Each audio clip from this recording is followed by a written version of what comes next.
ये UP warriors की team के सीधे वर्ल्ड 11 खिलाने की सोच रही, जो कि सिर्फ एक ही प्लेयर को रिटेन किया, बाकी सब प्लेयर्स को रिलीज कर दिया और यहाँ तक कि बड़े बड़े प्लेयर्स को भी नहीं बख्शा। अभी दीप्ति शर्मा इतना बड़ा नाम, मतलब उन्होंने कितने अच्छी परफॉर्मेंस दी। अभी फाइनल में साउथ अफ्रीका के खिलाफ जो फाइनल हुआ उसमें कितनी अच्छी परफॉर्मेंस दी, उसके बावजूद वो प्लेयर ऑफ द टूर्नामेंट भी नहीं, मगर फिर भी यूपी वॉरियर्स ने उनको बाहर कर दिया। और भी उनकी टीम में बहुत बड़े बड़े प्लेयर्स थे, मगर उनको उन्होंने बाहर कर दिया। पता नहीं क्या चाल सोच रही है, हो सकता है किसी और प्लेयर पे जाए या फिर हो सकता है कोई बड़े बड़े प्लेयर्स उन्हें खुद बना दिए उस साल में, जो कि वो आकर के इस टूर्नामेंट में खिलाना। अगर दूसरी जगह बात करें दिल्ली की, वो चाहे जितना कोशिश कर ले फाइनल से आएंगे, पहुंच ही नहीं पा रही।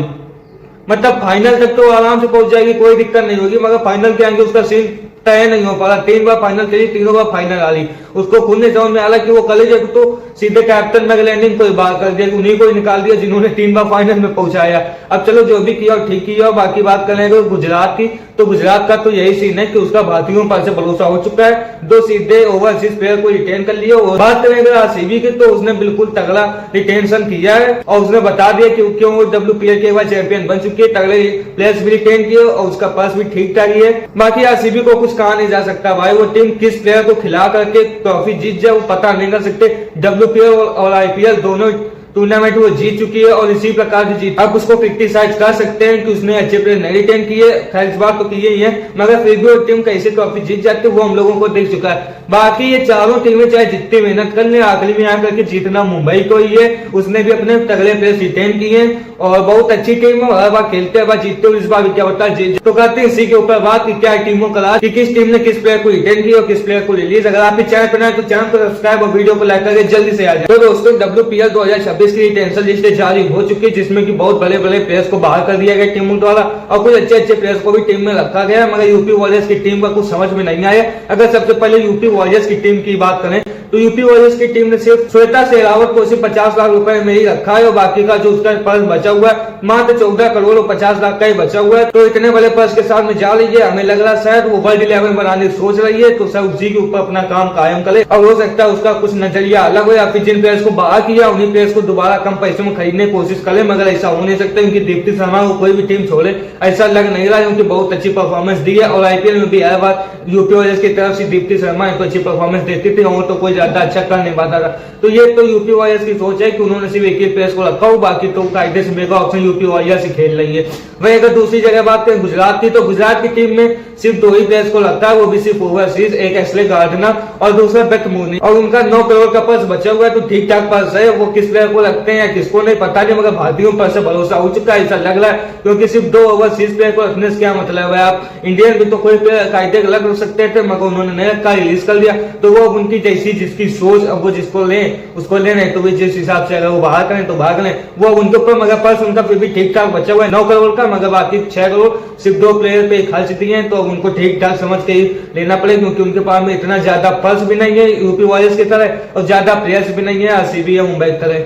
वहीं अगर बात करें आरसीबी की, तो आरसीबी टीम ने भी तगड़े टेंशन किए हैं। ऋचा घोष, स्मृति मंधाना, एलिस पैली और प्रियंका पाटिल, उसका जो रिमेनिंग पर्स है वो है 6 करोड़ 15 लाख का। तो आरसीबी ने भी अपने उन्हीं प्लेयर्स को रिटेन किया जिनको लग रहा था कि वो जिनको रिटेन करेगी, बाकी के प्लेयर्स को रिलीज कर दिया है। तो आरसीबी का भी तगड़ा टेंशन माना जा सकता है, क्योंकि उसने एक बार ट्रॉफी भी जीती हुई है, तो उसको पता कैसे जीतते हैं, मगर पिछले सीएम में तो सिर्फ कुछ किया नहीं था, सिर्फ मैच में हार ही रही थी, मगर इस सीएम में शायद कुछ अच्छा कर पाए, क्योंकि तगड़े प्लेयर्स भी रिटेन किए, उसके पास में पर्स भी ठीक ठाक बचा हुआ है दिल्ली और मुंबई के कंपैरिजन में। तो आरसीबी टीम भी इस ऑप्शन में, मेगा ऑप्शन में तगड़ी खेलती हुई दिख सकती है, क्योंकि उसकी टीम का कुछ कहा नहीं जा सकता। उसके जो कोच है तो बहुत तगड़े तगड़े प्लेयर्स लेते हैं, फिर कैसे WPL और IPL जीत जाते हैं तो समझ में नहीं आता। वही अगर आगे बात करें दिल्ली की, तो दिल्ली को कुछ समझ में नहीं आ रहा था फाइनल कैसे जीते, तो जो कैप्टन उसको फाइनल में पहुंचाया तो सीधे उन्हीं पत्ता साफ कर दिया, मतलब मैगलैंडिंग को सीधे टीम से बाहर कर दिया है और अब सीधा 5 करोड़ 70 लाख के सबसे कम बस के साथ में मेगा ऑप्शन में जा रही है। लग रहा तबाही तो सबसे ज्यादा यही टीम मचाएगी। दिल्ली की टीम ने Shafali Verma, Jemimah Rodrigues, Annabel Sutherland, Marizanne Kapp और निकी प्रसाद ऐसे प्लेयर्स को रिटेन किया। तो ये बहुत तगड़े प्लेयर है, बहुत अच्छे प्लेयर्स हुए हैं, तो इन्होंने बहुत अच्छा खेला भी हुआ है, मगर ये टीम फाइनल नहीं जीत पाती। तो इसको इस बार ये भी सोचना चाहिए कि फाइनल तक पहुंचे कैसे, क्या बता फाइनल जीतने की तैयारी बना ले,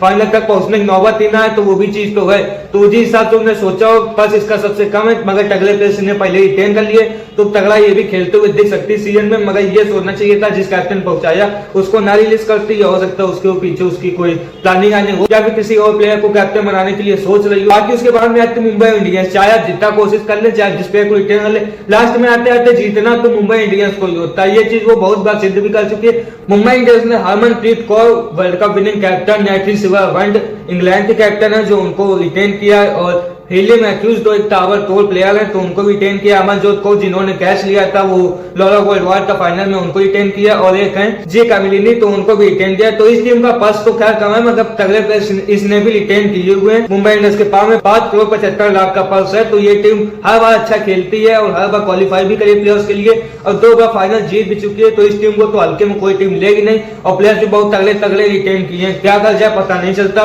तो मेगा ऑप्शन में भी अच्छे खेलते हुए देख सकते हो, सीजन में भी कहो तबाही मचाए। तो ये था इन सब टीमों का लेखा जोखा, मगर यूपी वारियर्स का कौन सी टीम खड़ी करती है सबसे ज्यादा, तो उसी के पास नजरें रहे, क्योंकि पर्स भी तो 14 करोड़ 75 लाख का है। तो उस हिसाब से वो अपनी टीम बनाएगी। उसके पास में तगड़े प्लेयर्स नहीं है, मगर तगड़ा पर्स है, तो उसी दम पे वो अपनी टीम बनाने सोचेगी। बाकी गुजरात जायंट्स क्या करती है, क्या मतलब सब ओवरसीज ही बल्ले, मगर खिला तो 3 ही जा सकते हैं ना, तो इस हिसाब से देखना पड़ेगा। मगर बाकी सब टीम ने अपने तगड़े तगड़े प्लेयर्स को रिटेन किया, तो ये देखने में अच्छा लगा। मगर मैगलेनिक और दीप्ति शर्मा समझ में नहीं आया, तो उनका देखते हूँ कौन सी टीम में जाते हैं। तो ये था इन सब टीमों का लेखा जोखा, इन्होंने किसको रिटेन किया, किसको रिलीज किया। तो इसी के साथ चलते हैं दोस्तों, जय श्री राम। अगर आपके चैनल पर नए तो चैनल को सब्सक्राइब और वीडियो को लाइक कर दें जरूर।